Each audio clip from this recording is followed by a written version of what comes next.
Je voulais vous parler aujourd'hui d'une technique souvent utilisée par les franchiseurs à raison quand se présentent des précontentieux avec les franchisés. Cette technique, c'est celle de la transaction.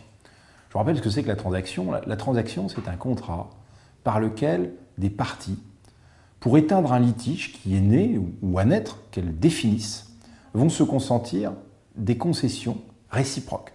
Exemple, vous avez une créance certaine, liquide, exigible sur un de vos franchisés qui ne vous paye pas à son terme.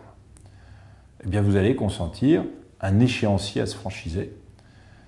Et donc, vous renoncez pour cela à l'encaissement immédiat de votre créance, qui était pourtant certaine, liquide et exigible.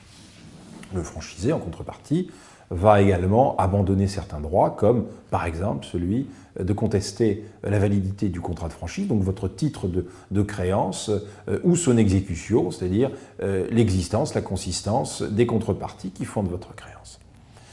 Eh bien, il faut veiller à rédiger ces transactions de manière correcte pour éviter des déconvenues. L'intérêt de la transaction est qu'elle a autorité de la chose jugée entre les parties. Un franchisé ne peut donc plus, normalement, assigner son franchiseur une fois qu'il a transigé.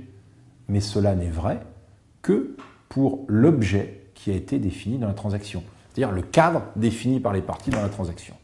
Illustration, dans un arrêt de la Chambre commerciale de la Cour de cassation du 26 avril 2017. La société Casino transige avec l'un de ses distributeurs et la transaction ne vise qu'une transaction sur l'exécution du contrat de franchise. Le franchisé signe, puis, postérieurement au terme du contrat de franchise, assigne le franchiseur en nullité du contrat.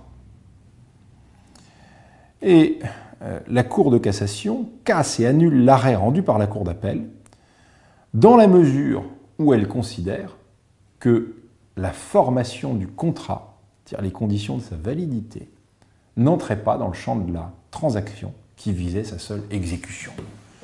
D'où l'importance pour vous, chers franchiseurs, d'introduire dans le champ de vos transactions un énoncé de litige qui porte idéalement à la fois sur les circonstances de la conclusion, de l'exécution du contrat, voire de sa résiliation si l'on en est à ce stade, et de faire porter la transaction sur l'ensemble de ses phases de formation, d'exécution, voire de cessation des effets du contrat, de manière à englober toute la relation contractuelle et à éviter des déconvenues, c'est-à-dire qu'après avoir transigé, eh bien, le franchisé vous assigne sur un point qui n'aurait pas été compris dans le champ de la transaction.